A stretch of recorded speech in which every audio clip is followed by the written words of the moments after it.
Hello, welcome to the channel. My name is Karsh Goblin and this is Goblin Cave TV. Today we are talking about Alien, the starter set. This is a direct response from running the Alien game yesterday on the channel.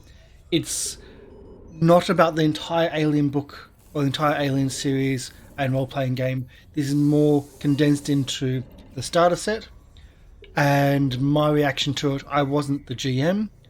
And I wasn't a player. I was running audio, so it's not from a player's perspective, it's not from the GM's perspective, but it's from running the audio of the game and watching it and being inside it, but in that little bit of a distancing from me.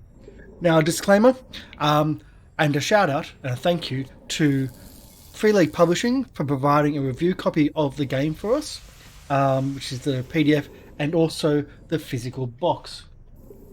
So they sent us out physical box of Alien the game, the starter kit. It went amazingly, better than I thought. Really amazing, and we look forward to running Destroyer of Worlds, the second scenario. Again, thank you for sending out a copy of the game for us. It means so much that publishers will support such a small community like our own, but a small community that wants to reach higher and higher and higher. Now, I have also got, from the outside, I've also picked up the game itself, because really impressed. So the starter kit is really got some great stuff in it, and I want to talk about a few things. I don't want to talk about the entire rule system in total. I want to talk about a few key elements and a few key parts about the system itself. Now, the system is a rules light system. So really important, rules light, really simple to pick up, really simple to get your head around, but there's a lot of other elements going on as the game's master, or in this case the game's mother, still GM, but game's mother. Now, it is a sci-fi thriller, so it's more thriller with sci-fi elements, thriller horror with sci-fi elements. This is one about suspense, this is one about building tension and releasing tension. There's a lot going on, so it's really important to manage that as a game's mother. Really important to be able to manage the ebb and flow of the game. Now, when we did what was most likely a 12-hour campaign or 12-hour cinematic experience, which is their version of a short game. So that would be what, 3 weeks of. So that would be usually 3 weeks of 4-hour sessions. We did that in 5 hours. We condensed it a lot.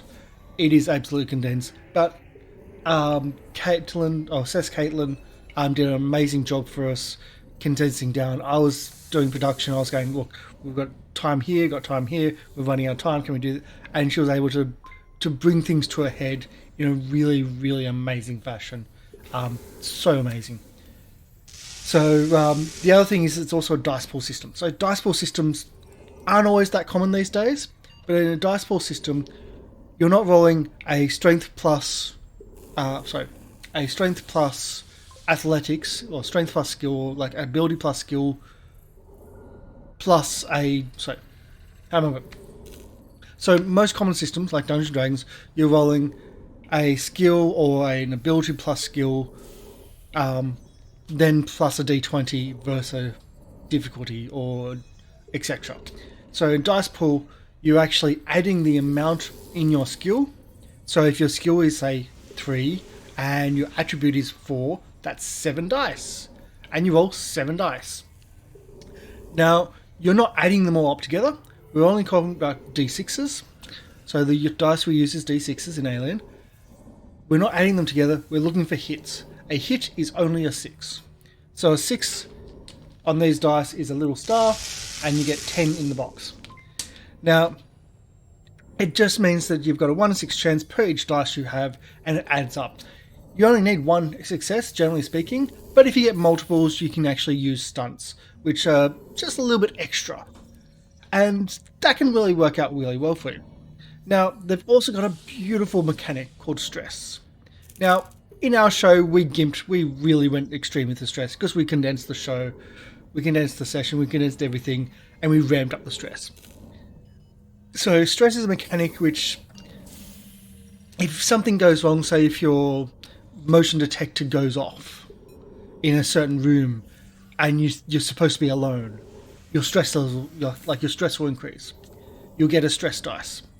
Everyone might get a stress dice if they hear something over the radio, or they hear a distress signal, or if you hear a scream, you might get a stress dice. Or if you see something or read something, things like that, they can trigger and give you stress dice.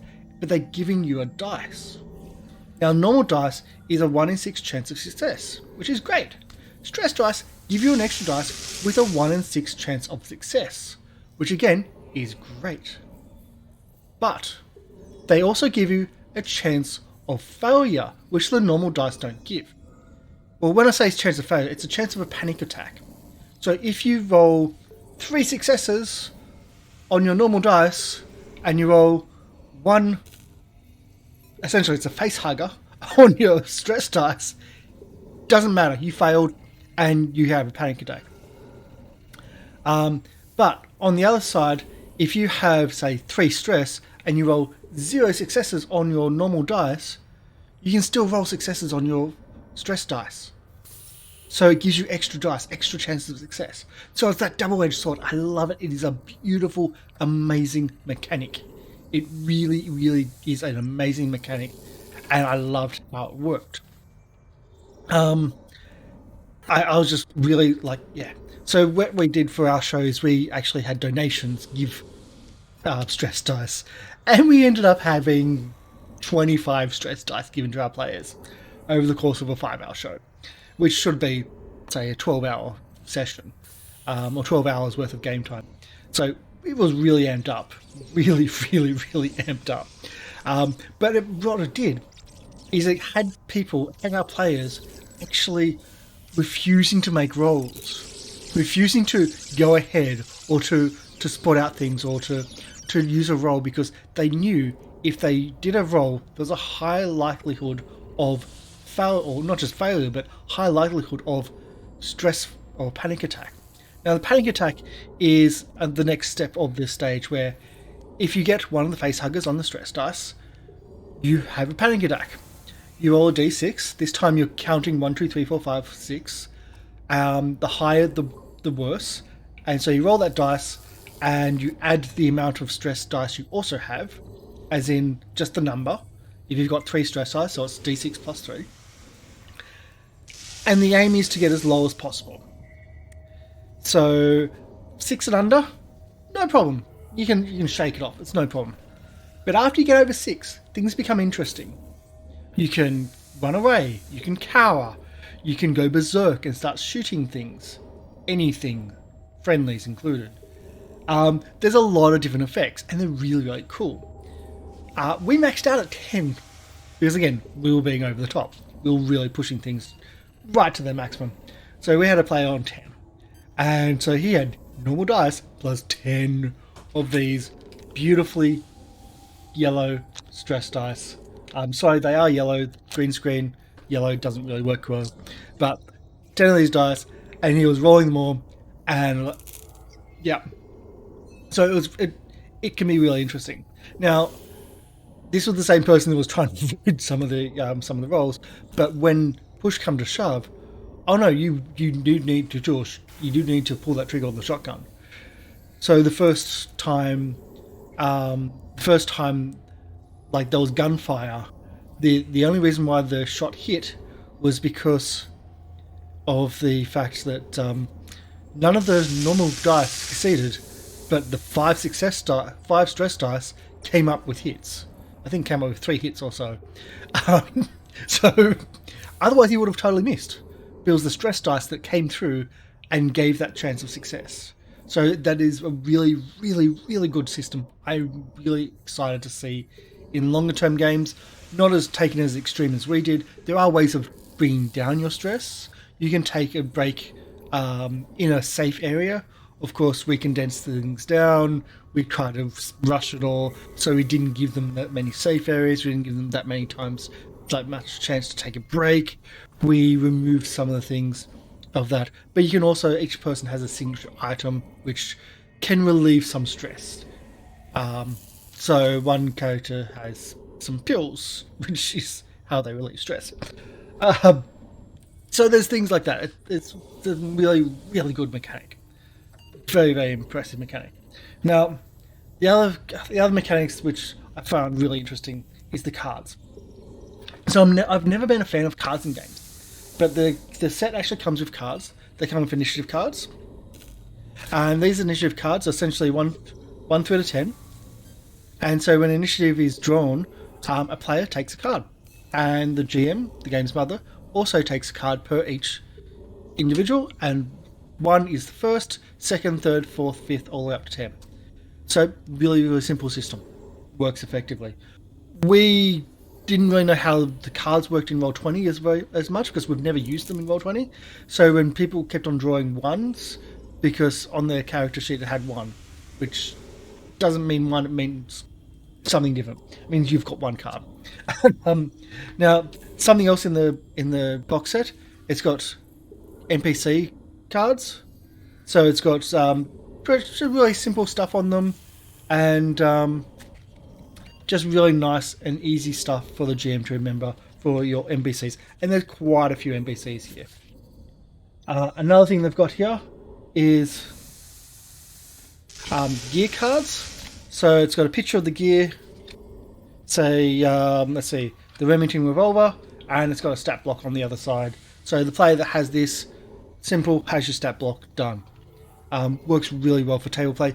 Less effective for Roll20 when you kind of need that onto your character sheet, and we didn't use them for the Roll20 side of things. We had our players drag and drop all the information on their character sheets.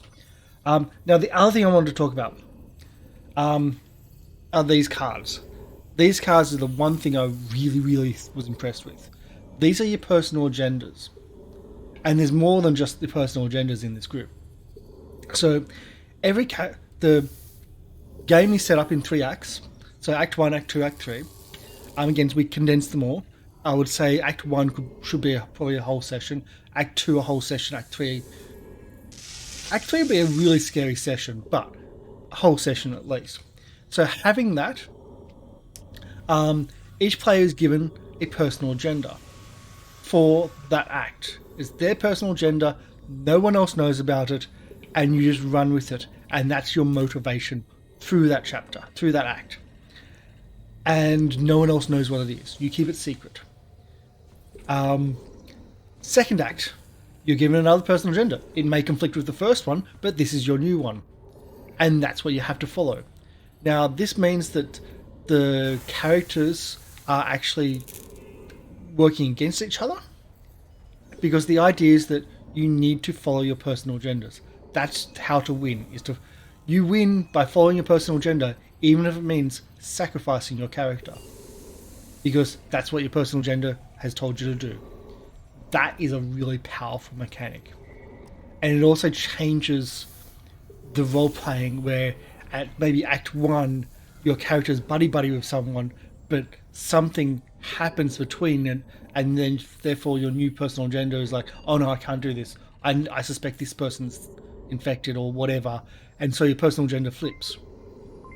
So you've got to really figure out how it works, and your players are always on edge against each other as well, and it really brings out some amazing role-playing opportunities. Other things in here are secrets. There is infected agendas in here too, which is really, really cool. So when we did it yesterday, I was not the game's mother. Says Caitlin was our game's mother. I was inside the game and I was displaying the game from my screen as a game's mother, but without doing any of those bits. So our game's mother was able to give cards to people without anyone else knowing. So there's a lot of stuff going on behind the scenes. Even I didn't know. I suspected a few things on the break when I found some things like, ooh, this is interesting. And those things became very, very interesting. But so you can give cards to players secretly, hide what it is, and really, really powerful. Really, really powerful.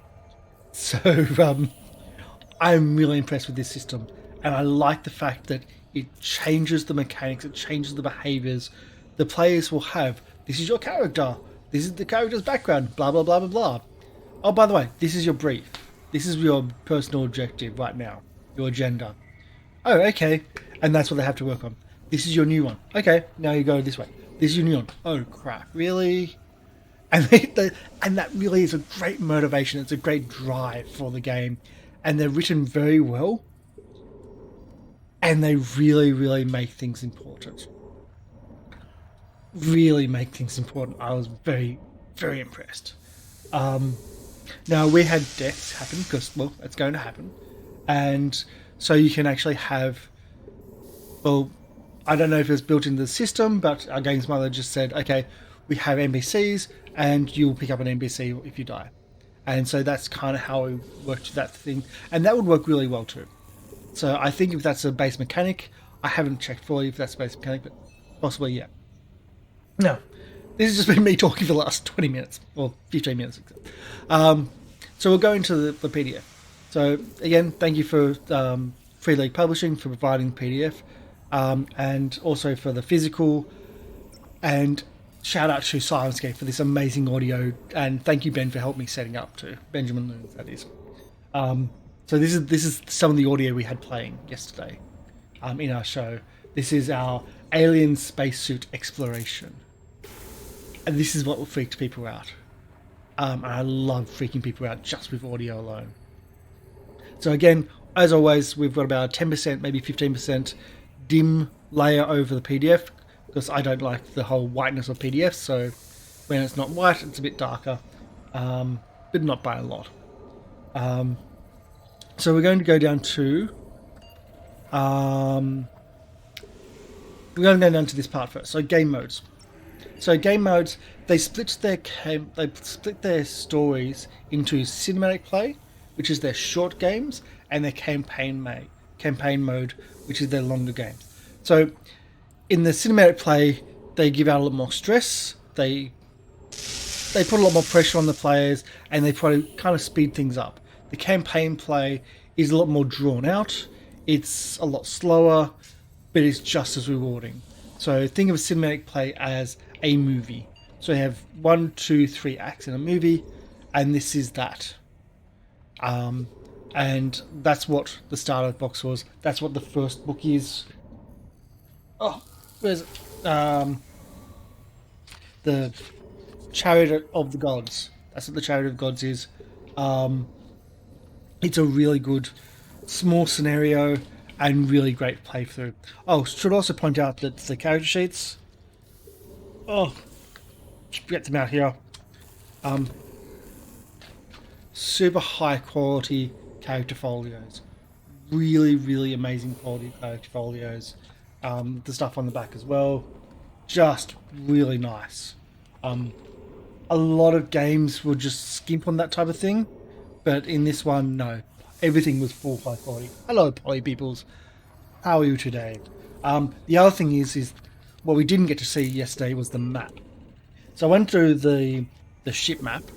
Again, really high quality, but this is how big the map is. So just a huge, huge quality map. And the ship map as well. Again, high quality, great printing. It's good to see because, again, it seems that a lot of companies, big companies at that, will skimp on the printing qualities for that type of thing. That's no problem. That's anytime's always great. So yeah. So as I said, back to here. Cinematic campaign. So cinematic play is like your short movie, and your campaign play is your longer. There is another game which is the Destroyer of Worlds. That's a second cinematic play. So that's going to take it again. They recommend 3 sessions thereabouts, but if we were to do it like a nice, really drawn out one, I would probably do it over maybe 5 sessions. I would love to do what we did yesterday over 3 sessions and have the first act taking 4 hours, the second act taking 4 hours, and really slow down that third act to be that hunted section. Because we did what was essentially a 12-hour game in 5. it was really pushed and really ramped up. Doing things like cutting the bulkheads and the powers out, and really forcing players to go, oh wait, if we cut this bulkhead, we can't then close it. What if there is something here? What if we run out of oxygen? Have those thoughts, have those decisions be a lot more important. We did skim over quite a bit of those things. So I would like to stretch, if I was to do it again, I'd stretch it out much more. So they're the two versions of play. So the key themes, this is sci-fi, this is space horror, this is a sense of wonder. I would also say space thriller instead of horror, because there is that a lot more suspense, a lot more focus on suspense, a lot more focus on the unknown, but the unknown of we don't know what is hunting us as an unknown, instead of an unknown of, oh my god, this is so gorgeous, this is amazing, the sense of wonder. So I like those themes. I think it's really, really fun. As one of our players described it, oh, so it's Call of Cthulhu in space. Kind of? Kind of, yeah. It's pretty full on. Really, really impressed. The other thing I wanted to do is cover the dice, cover the cards. What is role playing? So I like to read these because they always give that different idea on what is role playing, and this one's again different again. So if you've made it here without knowing if you've made your way here without knowing what role-playing game is, congratulations. Welcome to a rewarding creative hobby. Role-playing is a unique form of gaming, or cultural expression if you prefer to call it that combines tabletop gaming with storytelling. Role-playing games give you a set of rules that let you create your own story with your friends in a way that books, movies, TV, and other games cannot. The advantage of role-playing game is also their challenge. The freedom to create the story yourselves can be overwhelming, but this rulebook contains plenty of exciting encounters, locations, and characters that you can populate your story with, and very specific tools for your GM to use. If you need advice or ideas, there is a forum on the Alien role-playing game, as well as our other games on our website, Free League Publishing, etc. So hello Neuro, hello, welcome in. We're talking about the game itself. I was incredibly impressed with yesterday's Alien game. I had no idea how the mechanics would work in practice, and it worked a lot better than I expected in practice. Even though, again, we shortened, say, a 12-hour game into 5 hours, and we ramped up the stress levels just through the roof. Like, you shouldn't be getting 10 dice for stress dice, but it really made things interesting. So that's a couple of things I really wanted to put onto these parts here, which is the how they think role playing is, what they describe role playing is. It's a really nice way of putting it. It's very different. They talk about it as a cultural thing, and they talk about the books, the movies, and TV, which they're books, they're Alien movies. There's amazing history of this. This is Alien movies have been around since the Star Wars movies have been around. They have not dated like the Star Wars movies have. They've not had to do the whole revisit with technical stuff and blah blah blah. They were functional, they were gorgeous. They were probably not for kids. They were certainly not for kids. But they were amazing, and they've been there for over 20 years, so over 40 years now. And there's been multiple movies along the series, all of which are amazing. So I'm really impressed with how they describe it. But you can do more in a role-playing game than your TV, because you're inside it. You're making your moves, you're making your rules, etc. So that's one of the things I really like. There's so much here I don't want to go into too much spoilers. I don't want to go into so much, but it's such a good system with just the stress dice, with the panic effects, panic attacks which come from those stress dice, the personal agendas, the fact that there's more things in those personal agendas, like, hey, by the way, here's another card, and you read it. You're infected. This is now your personal agenda. This is what you need to do. This is your aim. That type of thing. Really, really cool. I think the subsystems they've got in this game are just perfect for the game system. What I'm really impressed with a lot of the Free League publishing stuff, I know they're very diverse, but of the games that I've seen in Free League publishing, and they've got a good catalogue, the systems they have for each of their games are very, very, very well written for the games themselves. A lot of people that I see doing role playing are using a game system for one thing. So using a game system doing one story over here, but the game system was made for this. So it doesn't really fit the story that they're doing. It doesn't work for the story that they're doing, but it's the game system they know, the game system they like. Yet they're trying to retrofit it, mod it, homebrew into something that is absolutely not. This system works perfectly for a suspense, for a thriller. I don't think it is just necessarily for sci-fi. You could add stress and you could add those subsystems for any game, but for a suspense and for a thriller, works absolutely perfectly. And that's why I'm really, really impressed with the game.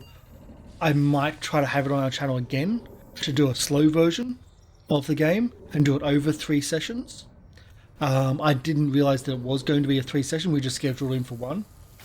And we'll probably also add onto that the Destroyer of Worlds, which is made for 3 sessions, and probably with our with our cast members, it'll be 3, 5, 8 sessions long. Just with the amount of role playing that they put into things and the amount of passion they have. I think it's really impressive. And the quality of the product, the dice, the cards, the maps, the printing quality, just really over the top. It's just like really high quality. The only thing I can fault them with is that there's no ribbon for the bookmark in the full rule book. That's the only thing I can fault them with from their books here. But everything else is such high quality, just perfect rules for a system, and it's a nice rules light system, which is not a powered by Apocalypse. Because when we talk about rules light, it's like almost always powered by Apocalypse or powered by Blades. So this is a nice rules light system that's not those, but it still works perfectly for what it is. And there's one thing I did want to put into before I wrap up. One last thing I wanted to go to. We'll go to the full rule book here. This is just 2 pages from the full rule book. This is the game principles essentially for your game's mother. So riff from the movies. So essentially, there's a lot of movies. There's a lot of stuff there. Take from them. Use those examples. Use those as essentially what you want to use. Like use those for examples of your characters, for NPCs, etc. Because they've been used before, so why not? So that's really great. Limit their resources. So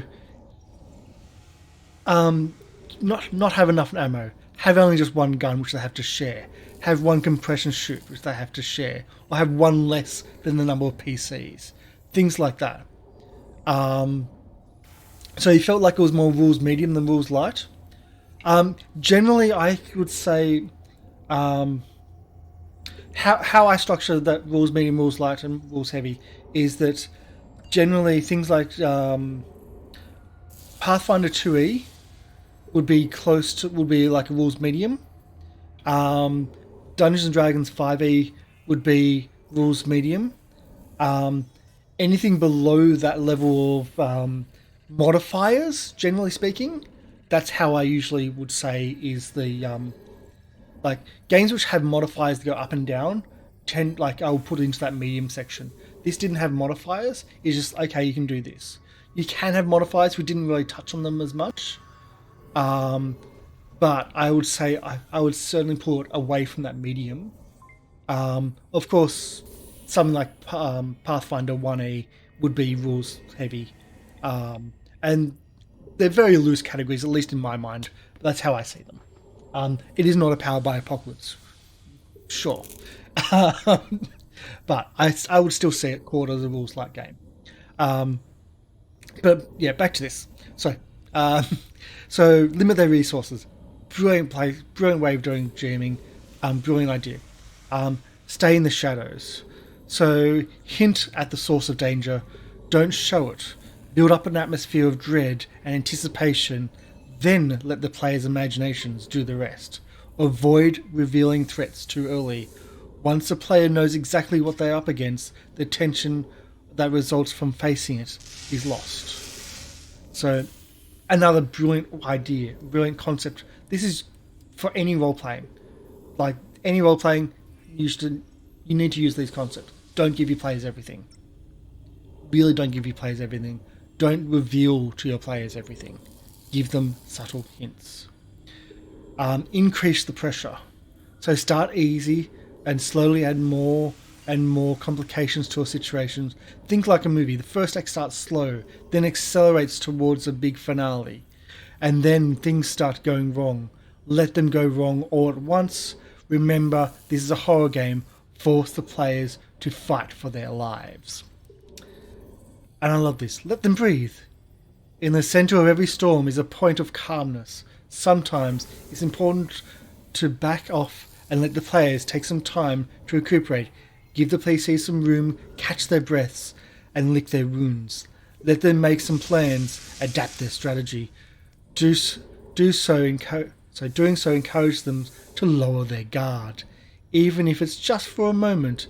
Then when that happens, be sure to have a new challenge awaiting. This is like beautiful. These should be core concepts for GMing. Fuel their agendas. The PCs are living and breathing characters in a world of Alien, each with their own agenda and goals. Learn their agendas by heart and feed into them. Put them in situations that directly challenge their goals and see how they react. Use their fragile humanity against them. Yes! And this is the personal agendas. Like the personal agendas that you get at the start of every act. Absolutely gorgeous. And they're absolutely personal to each character. Bring horrible death. PCs will die horribly when the time comes to make it. When time comes to make of it. Time comes, make the most of it. Embrace death. The Alien franchise is known for its iconic death scenes, so make it the same in your game. A PC death should be gruesome and tragic, but sometimes cathartic. It raises the stakes for the survivors who need to up their game and find their own way to press on. It's so good. Reveal the universe. The universe of Alien is harsh, unforgiving, but it is home for long-lost secrets, wondrous planets of strange phenomena. Now and then give the PCs a glimpse of something bigger. Let them feel the vastness of the universe, the insignificance of humanity. Show them the beauty and the horror. Such a good idea. 8 simple things to remember. So this is something that I think if they bring up more source books, more campaigns, not just the cinematic play, but the full campaigns, I think that would be amazing. I don't know if this is like, even though they do have rules for cinematic play and for campaign play, I don't know how well this game will run in a full campaign play because it's like death is so quick. Like death is really quick. You generally have like 2 or 3, like 3 to 4 hit points essentially. With a shotgun doing 3. Like death can be really, really, really quick. Like it's not death, but like that. So it's just this immenseness to it, um, the fragility of the characters. Yet they're isolated, they're all alone, and the company might not be on their side. Might not be on their side, and the GM certainly is not on their side. And that's what I love about the game. It's one of those games where the GM's not against them specifically, but it's the GM's job to lead them into danger, to coax that fear, build that tension, give them moments of calm, and then strike again. And that's the type of jamming I really love. I love how Kat was able to do that. Says Caitlin did our jamming yesterday, just amazingly. Our players did their work amazingly. I wanted to also shout out to Omega Ohm, who runs this game and has run this multiple times, and didn't have anyone know. It was only myself and the GM that knew that he had done this multiple times. He was playing the corporate agent, which essentially is not on the player's side, and knows more that's going on. So he was the perfect corporate agent, and that was just beautiful, having our captain try to make a deal with the corporate agent, and he's like, "Yeah, I'm just like, that's not gonna happen. It's not gonna happen." Watch the corporate agent going, "Oh, but I don't have a gun." "Oh, here's the gun." I pull the gun on the person. It's like, what? It's like, that's the corporate agent. Beautiful. "Oh, so you're going out to save this person?" "No, I'm going over here instead." That's the corporate agent. Just beautiful. Just absolutely beautiful. And he was following his agenda. That's what it's about. It's about following your agendas, even if it means sacrificing yourself. It's so perfect. And it's not about surviving the encounter. Surviving the encounter is not how to win points. Winning points is essentially making sure you do your agenda each single act. That's how you win. Is following your agenda. And it could play out in all number of ways. So your agendas are open enough to give you a direction and give you encouragement and give you a motivation, but how you interpret that, how you roleplay that out, if you can roleplay that out, and if you can find situations to allow that, then that's like this scenario can play out so many different ways. It's so gorgeous, and highly recommend this. This is probably one of the games which has just has absolutely shot into my top of the list of like recommendations, and just the rules, everything, how the subsystems work, just perfect, absolutely perfect. I want to see more content. That's my only thing so far, is lack of content. They've only got the core rulebook, and starter set, and Destroyer of Worlds. You can buy the Chariot of the Gods, which is from the starter set. You can buy that individually, but I would like to see more stuff. I'd like to see more cinematic play, and I'd like to see a campaign if it can be done. Because they've got rules for them, but that's a bigger thing. That's a harder one to do, because there's a lot more downtime. There's a slower burn. And to have the slower burn still have that tension, and the ebbs and flow of tension will be a lot harder to do. And that's something that Paizo do very well in their adventure paths. I don't believe Wizard of the Coast do well at all in their campaigns. And Call Cthulhu with Chaosism, they do very well in their campaigns as well. But it's a hard thing to get, that ebb and flow on a long-running campaign. So that's my only detraction, but I'm really impressed by this one. So I think that's me for now. We'll do a quick mini raid somewhere, because why the hell not? Um, but well, Chibi, we'll raid Chibi because why not? Chibi's doing smart this morning. I was actually in her stream before coming in here.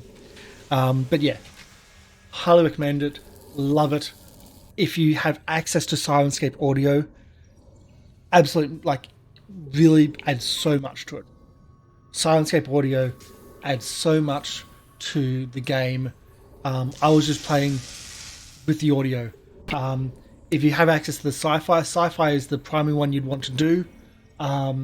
This is what you're hearing right now is the spacesuit in exploration. I didn't get to use spacesuit combat. I was really looking forward to that.